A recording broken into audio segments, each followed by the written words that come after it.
Good morning to all the Squamish people. I'm here again to implore you to come and vote on May 31st at the Chief Joe Mathias Center or the Totem Hall or online. But I just want to go back in time in February 2024, Bay Halls, Yeltsalewit put a resolution on the floor at the people's meeting. I think there was about 175, if my memory serves me correct, who voted on the resolution.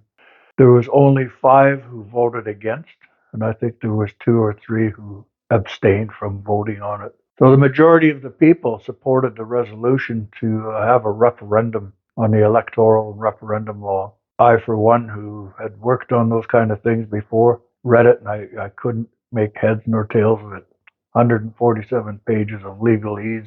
If I can't read it, there's probably majority of the people of our nation who could read it but not understand what the heck it's all about. There was many things that went undetected in that oral referendum law approval. Number one was a low number of people who voted to approve it, and the percentage of those who voted was very small in relation to our number of voting members. So there was a lot of things that slipped under the radar. Yeltsalewit and others, who I'll name a little bit later, all decided to get together, try and get this thing, number one, abolished, or if we couldn't get that done, at least make some changes that offer better governance for our people. And I did serve on Chiefs and Council for 32 consecutive years. And then when I started, there was still some of the old timers who were left on and council of the day, pretty much all gone now except for a couple of elders from that time. So I got to see a lot, heard a lot from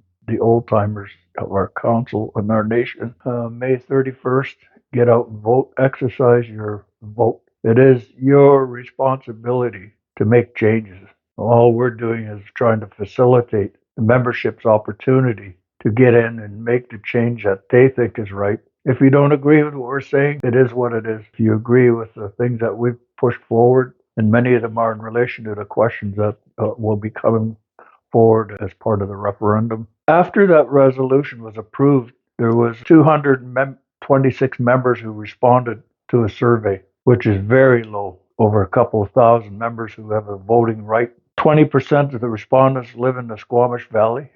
62% live in the North and West Vancouver area. 18 respondents live off reserve. 47% were elders, junior elders, 48% adults, and 5% young adults. I'm very disappointed in our young people. We're trying to do these things for you. It's not for me and my age group. We're trying to do this for you. And it's your responsibility to take it to the next level. And I want to vote for all councillors is what we used to do in the past. There's a general election. I got to vote for 16 if I wanted to, and so did everybody else in the nation. Do you want to limit the number of immediate family members who are elected to council? First response is, I do not want to limit the number of immediate family members on council. The second part is, I want to limit the number of immediate family members on council. We're advocating for the second.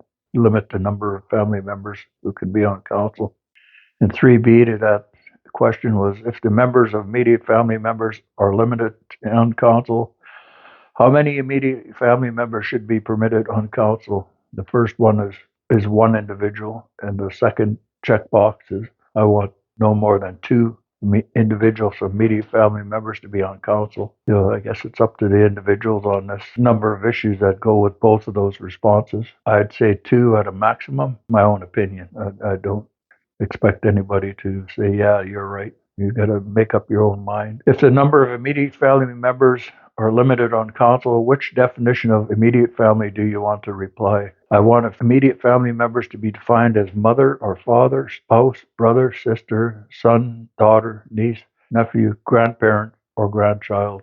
Second box is, I want immediate family to be defined as mother, father, spouse, brother, sister, son, or daughter. I guess it's up to each individual how you want to define it. Do you want all voters to choose the council chairperson, or do you want councillors to choose a council chairperson? First checkbox is, I want everybody to vote, which doesn't seem appropriate, as who's going to know anybody who's running for a chairperson? We didn't know who got in the last time by acclamation, which means nobody ran against them. That's how we got in there. I want councillors to choose the council chairperson, and that's how it was done throughout the past. Prior to councils, everybody had the opportunity to vote who they wanted to be the chair of council. There was also the co-chair of council in the last few terms of council that I was there. Whether you want to maintain that or just stick with one, two is appropriate, but that's my own opinion.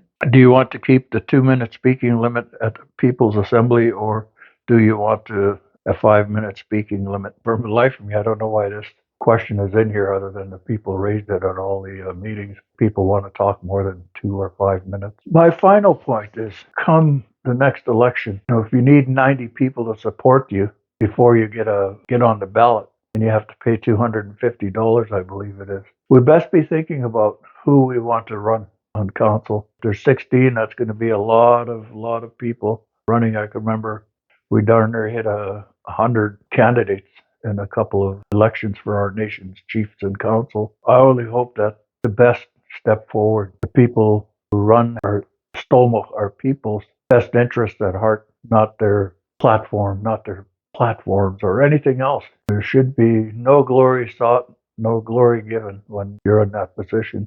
You're there to do the job on behalf of the people. So really give that some thought. I'm not too sure when the nomination meeting will be, or even how many candidates will be voting for. Please give it some thought. Spread the word to everybody. You got to think about who you want to run for council. I know a lot of good young people. I know a lot of people, in their 50s, 60s, who would be very good candidates for the position. Constitution, I think we need to get as many people out as we can. This is the big law that everybody has to follow, and this will determine how we move forward as a people. It's just such an important document that I don't think we can let it go. That somebody else is going to be thinking what you're thinking. You may have a piece of the puzzle that might be just totally important. If you're not there, it's not going to be told. So please come out. And the membership code.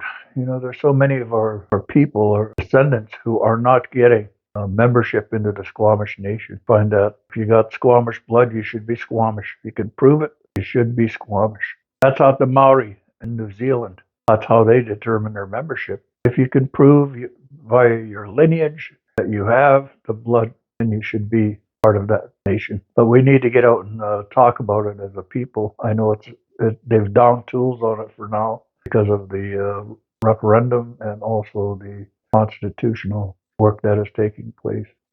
We need people out.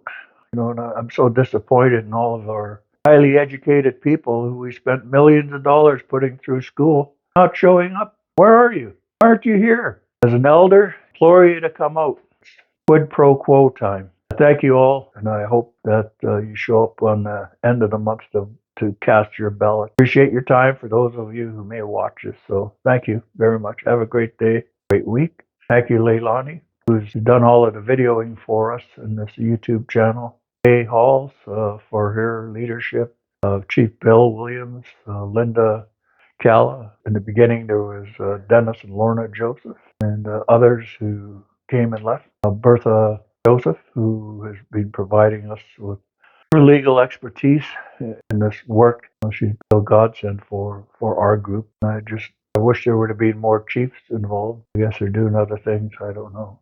Thank you anyways. Have a great week and a great weekend, a great life. And hopefully on May 31st, we turn the corner on this thing. Get rid of that 147-page legalese document.